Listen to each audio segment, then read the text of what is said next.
મોટી કુકાવાના સોનલ ડેમ ખાતે નવા નીરના વધામણા કરતા રાજ્યના કાયદા અને ઉર્જા મંત્રી કૌશિક વેકરિયા. કુકાવાવ રોડ પર આવેલા સોનલ ડેમ ખાતે નવા નીરના વધામણા કરવા રાજ્ય સરકારના કાયદા અને ઉર્જા મંત્રી એવા કૌશિકભાઈ વેકરિયાના વરદ હસ્તે નવા નીરનું પૂજન અર્ચન કરવામાં આવ્યું હતું. આ સોનલ ડેમમાં વિપુલ માત્રામાં જળનો સંગ્રહ થાય અને તે નીરનો લાભ ગ્રામજનો અને આસપાસના ખેડૂતોને પણ મળે, સાથે ગામનું જળસ્તર પણ સારું બની રહે તેવી લાગણી સાથે ગીર ગંગા ચેરિટેબલ ટ્રસ્ટ અને રાજ્ય સરકારનો આભાર કુકાવાના સરપંચ સંજયભાઈ લાખાણી દ્વારા વ્યક્ત કરવામાં આવ્યો હતો. આ પ્રસંગે રાજકીય મહાનુભાવો સાથે ગ્રામજનોની બોડી સંખ્યામાં વિશેષ ઉપસ્થિતિ રહી હતી. ઉપસ્થિત સૌ કોઈના મોં મીઠા કરાવી એક આનંદની લાગણી વ્યક્ત કરવામાં આવી હતી. આગામી સમયમાં કુકાવા ગામના એક સુંદર રિવરફ્રન્ટ બને તેવી વાત સરપંચ સંજયભાઈ લાખાણી દ્વારા કરવામાં આવી હતી. હજુ પણ ગામમાં જળ સંગ્રહને વધુ વ્યાપ મળે તેમજ જળના ઉપયોગથી ખેતીવાડી સહિત ગામ તળ પણ સમૃદ્ધ બને તેવી આશા વ્યક્ત કરવામાં આવી હતી. જે કે સિંગોર સાથે મહેશ કુંડલિયા, મોટી કુકાવા.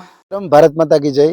આજરોજ મોટી કુકાવા ગામે જ્યારે નવા નીરના વધામણા કરવા માટે ગુજરાત સરકારના મંત્રીશ્રી અને આપણા ધારાસભ્ય શ્રી કૌશિકભાઈ વેકરિયા દ્વારા આજે નવા નીરના વધામણા કરવામાં આવ્યા. તેમાં સમસ્ત ગામ પરિવાર ભારી માત્રામાં બધા માણસો ઉપસ્થિત રહ્યા, ભાઈઓ બહેનો અને સામૈયા સજગત સાથે આજે મોટી કુકાવા ગામે સોનલ ડેમ જે આજે એ પણ હર્ષની લાગણી અનુભવતો હશે કે તમે જોઈ રહ્યા છો કે મોટી કુકાવા ગામે 600 કલાકથી વધારે પણ હિટાચી મશીન હાલી અને જે ડેમને ઊંડું ઉતારવામાં આવ્યો છે અને પોળો પણ કરવામાં આવ્યો છે. અને ડેમની જે ક્ષમતા હતી, જે પાળાની ક્ષમતા, તેમને હાઇટ વધારે લઈ અને જે ઘનશ્યામનગર રણુજા પ્લોટ તેમને કાયમી માટે સુરક્ષા બની રહે એનું પણ ખાસ ધ્યાન રાખવામાં આવ્યું છે.